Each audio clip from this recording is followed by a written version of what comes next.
Principal రమ్మనండి.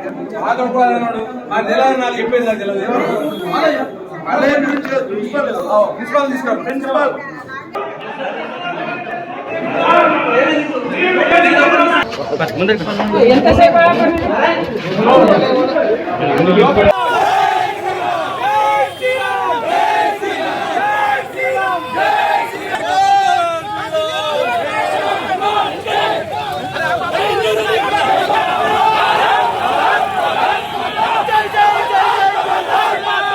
అన్ని కూడా ఎత్తివేయాలని డిమాండ్ చేస్తున్నాం.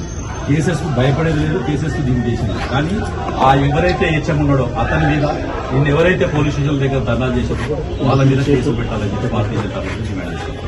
ఓ ప్రైవేటు పాఠశాలలో విద్యార్థులకు అక్రమంగా ఉర్దూ భాష నేర్పిస్తారని ఆరోపిస్తూ ఈరోజు బీజేపీ ఆధ్వర్యంలో బంద్ పిలుపుకోవడం జరిగింది. అందులో భాగంగా బంద్ ప్రశాంతంగా కొనసాగుతోంది. ఇక ఇదే అంశంపై మనతో మాట్లాడడానికి బీజేపీ జిల్లా అధ్యక్షుడు దినేష్ కులాచార్య మనతో మాట్లాడే ప్రయత్నం చేద్దాం. సార్ చెప్పండి, ప్రధానంగా ఆర్మూర్ బంద్ పిలుపుకోవడానికి కారణం ఏంటి? ఇవాళ ఈ నవనాథపురం ఏరియాలో జరుగుతున్న ముష్కరీల యొక్క దాడులో గతంలో ఇక్కడ లవ్ జిహాదులు అని చెప్పి మొన్న ఒక వ్యక్తి పాపం డబ్బులు ఇస్తే అతని ఇల్లు కాల్చివేయడం, ఇలా కొత్తగా ఆ స్కూల్లో 200 మంది పిల్లలు ఉంటారు, భరత్ చంద్ర అని చెప్పి ఆ స్కూల్లో 200 మంది పిల్లలు 10-15 మంది మైనార్టీ పిల్లలు, ఇంకా 185 నుంచి 180 మంది హిందూ పిల్లలు. వాళ్లకు నమాజ్ ఎట్లా చేయాలో నేర్పిస్తుర్రట, వాళ్లకు ఉర్దూ ఎట్లా చదవాలో నేర్పిస్తుర్రట. ఇది అడిగేందుకు పోయిన భారతీయ జనతా పార్టీ నాయకుల మీద దురుసుగా ప్రవర్తిస్తే మా నాయకులు 2 దెబ్బలు వేయడం జరిగింది. కానీ నేను మొదటగా అడుగుతున్నా, నేను మీకు ఎవడిచ్చిండు ఈ హక్కు అని అడుగుతున్నాను. నమాజ్ చేర్పించుడు ఏంది? మీకు అంత లౌకికత సెక్యులర్ అని చెప్తున్నారు. నిన్న సెక్యులర్ అని చెప్పి మాట్లాడుతున్నారు. నేను సెక్యులర్ ఉంటే మదర్సాలకు వస్తాం రాబాయి, అదర్స్ వచ్చే గాయత్రి మంత్రం లేదు హనుమాన్ చాలీసా చదువుతాం, మీరు ఒప్పుకుంటారా అని అడుగుతున్నా. ఎందుకు ఒక మతంలోకి వచ్చి మీకు అవసరం ఏముంది? మా మత పిల్లలకు మాకు సంబంధించిన పిల్లలకు మీరు నమాజ్ నేర్పించుడు ఏంది అన్న? ఇది దేశద్రోహం కేసు.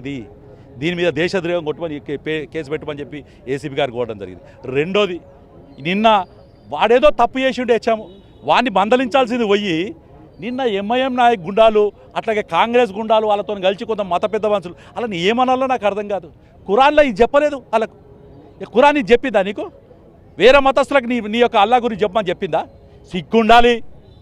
నిన్నొచ్చిన ఎంఐఎం గుండాలకు కాంగ్రెస్ గుండాలకు చెప్తున్నా, వాళ్ళు ఎంబడొచ్చిన నాయకులకు చెప్తున్నా నేను, ఖబర్దార్ బిడ్డ, ఏ హిందూ బిడ్డనైనా కానీ మళ్ళొక్కసారి ఏడన్నా ఇలాంటి సంఘటన జరిగితే ఇళ్ళకే బయట గుంజి కొట్టే సంఘటన ఉంటుంది. నిన్న మా బాలు చాలా తక్కువ చేసాడు, ఇలా మేము చెప్తున్నాం, రేపొద్దున రగిలిపోతుంది.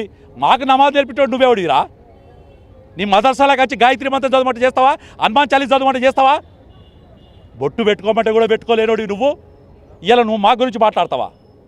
దాంతోపాటు ఇక్కడ ఒక మాజీ ఎమ్మెల్యే గారు ఉన్నాడు, అడైతే వరెస్ట్ ఫెలో.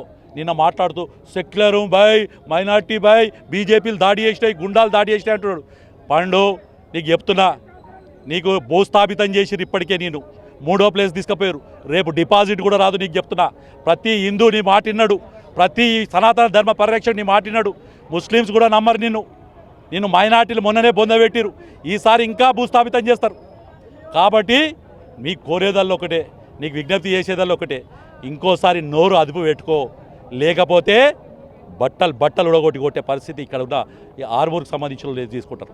ఇవాళ భారతీయ జనతా పార్టీ డిమాండ్ చేస్తుంది, మా బాలు మీద పెట్టిన, మా నాయకుల మీద పెట్టిన కేసులు ఎత్తేయాలి.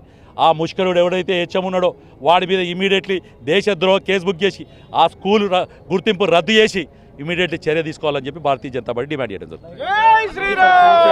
ఉర్దూ నేర్పించారు, ఆ పాఠశాలను గుర్తింపును రద్దు చేయాలని చెప్పి కూడా బీజేపీ డిమాండ్ చేస్తూ ఉంది. అయితే ప్రస్తుతం అంతా బీజేపీ వాళ్ళంతా కూడా ఏసీపీ కార్యాలయం నుంచి కూడా ర్యాలీ నిర్వహిస్తూ ఉన్నారు. అయితే ప్రభుత్వానికి వ్యతిరేకంగా వారు నినాదాలు చేస్తున్నారు. పోలీసులు అక్రమంగా బీజేపీ నేతలపై కేసులు పెట్టారని, వెంటనే కేసులను కూడా ఎత్తివేయాలని చెప్పేసి కూడా వాళ్ళు డిమాండ్ చేస్తూ ఉన్నారు. అయితే ఎలాంటి అవాంఛనీయంగా జరగకుండా ఆర్మూర్ పట్టణం అంతా కూడా భారీగా పోలీసు బందోబస్తు కూడా ఏర్పాటు చేశారు. ప్రస్తుతం మనం విజయస్లో కూడా చూసి నిజామాబాద్ నుంచి కూడా అదేవిధంగా ఇందల్వా చెక్ పోస్ట్ వద్ద నుంచి బీజేపీ కార్యకర్తలు, బీజేపీ నేతలు ఎవరు కూడా ఆర్మూర్లోకి రాకుండా ఎక్కడికక్కడ కట్టడియటం చర్యలు తీసుకుంటారు. నిజామాబాద్ ప్రాంతంలో కూడా అక్కడ కూడా పోలీసులు భారీగా మోహరించి ఎక్కడికెక్కడ బీజేపీ నేతలను ఆర్మూర్లోకి రాకుండా అడ్డుకుంటున్న పరిస్థితి ఉంది.